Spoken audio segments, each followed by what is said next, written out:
morning students, how are you all? I am Prakash Rathore and welcome to my channel in Teaching Gurukul.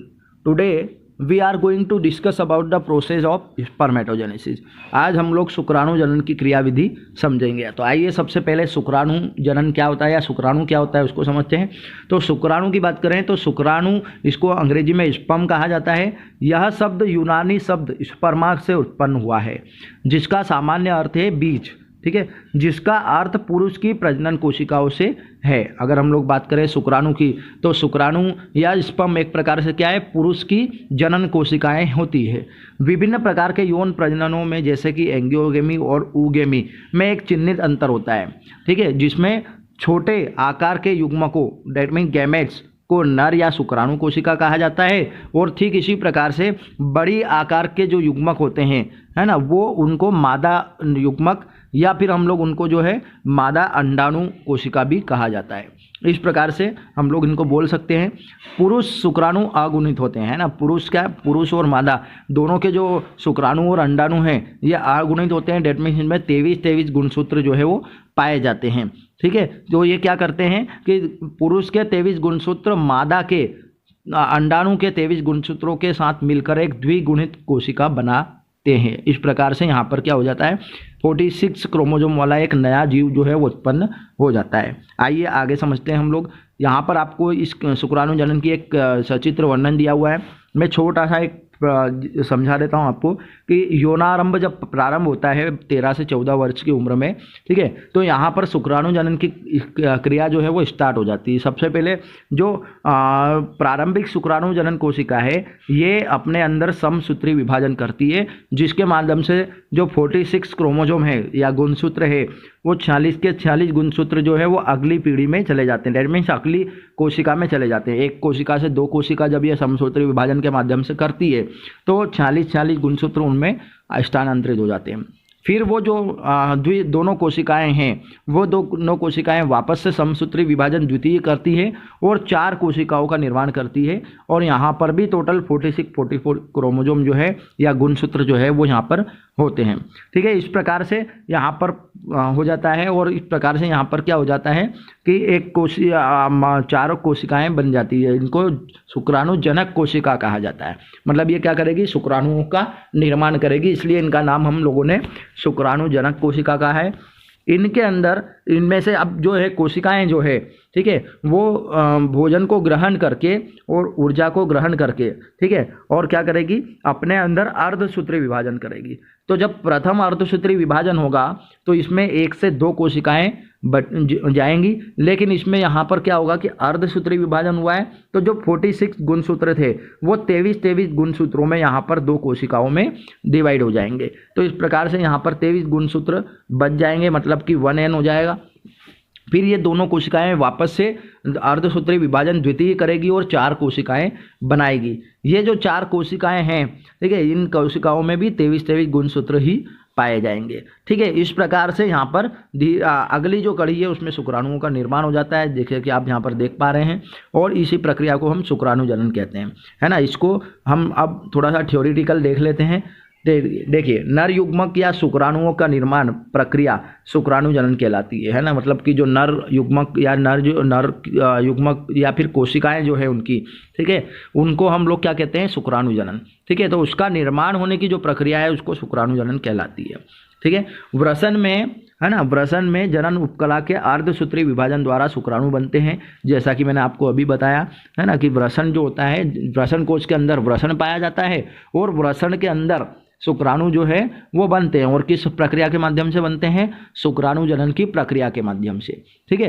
तो यह क्रिया निम्न प्रकार की होती है, जैसे कि स्पर्मेटिड का निर्माण, ठीक है। यह क्रिया इन अग्रलिखित उपचरणों में पूरी होती है। पहली जो अवस्था होती है इसमें गुणन अवस्था होती है ना। दूसरी जो अवस्था होती है इसके अंदर, ठीक है, वो होती है आपकी गुणन अवस्था के बाद वाली जो अवस्था होती है वो वृद्धि अवस्था होती है, और तीसरी जो अवस्था होती है वो होती है इसके अंदर परिपक्वन अवस्था। तो सबसे पहले हम लोग गुणन अवस्था या मल्टीप्लिकेशन फेज से स्टार्ट करते हैं। तो मल्टीप्लिकेशन का मतलब तो आपको पता ही है कि गुणा होना, है ना। तो यहाँ पर क्या होगा कि जो प्राथमिक जनन कोशिकाएं हैं वो समसूत्री विभाजन करेगी और समसूत्री विभाजन द्वारा विभाजित होती है और स्पर्मेटोगोनिया बनाती है, ठीक है, क्या बनाती है, स्पर्मेटोगोनिया। ये सभी कोशिकाएं द्विगुणित होती है। द्विगुणित होने का मतलब ये कि इनमें 46 गुणसूत्र पाए जाते हैं, 46 गुणसूत्र पाए जाते हैं। अब आगे देखेंगे वृद्धि प्रावस्था। इस प्रावस्था में क्या होता है कि ग्रोथ फेज, स्पर्मेटोगोनिया नर्सिंग कोशिकाओं में खाद्य पदार्थ ग्रहण करके आकार में बड़ी हो जाती है तथा इस अवस्था को प्राथमिक स्पर्मेटोसाइट भी कहते हैं। यह अवस्था भी द्विगुणित होती है। देखिए आप लोग, मैं बता देता हूँ आपको, यहाँ से स्टार्ट हुआ था, ठीक है। यहाँ पर क्या होगी, एक कोशिका जो है वो समसूत्री विभाजन के माध्यम से 2 कोशिकाओं में विभाजित हो जाएगी, लेकिन गुणसूत्रों की संख्या 46 ही रहेगी। जब अगला द्वितीय समसूत्री विभाजन होगा तो ये 4 कोशिकाओं में परिवर्तित हो जाएगी और यहाँ पर जो है, यहाँ पर भी 46 गुणसूत्रों की संख्या होगी, ठीक है। अब क्या होगा कि यहाँ पर जो है ग्रोथ फेज की अगर बात करें तो यहाँ पर ये जो चारों कोशिकाएं हैं ये भोजन को ग्रहण करेगी और भोजन को ग्रहण कर, खाद्य पदार्थ को ग्रहण कर या ऊर्जा को ग्रहण करके अपने आकार में वृद्धि करेगी और परिपक्वन अवस्था की ओर आगे की ओर बढ़ेगी, ठीक है।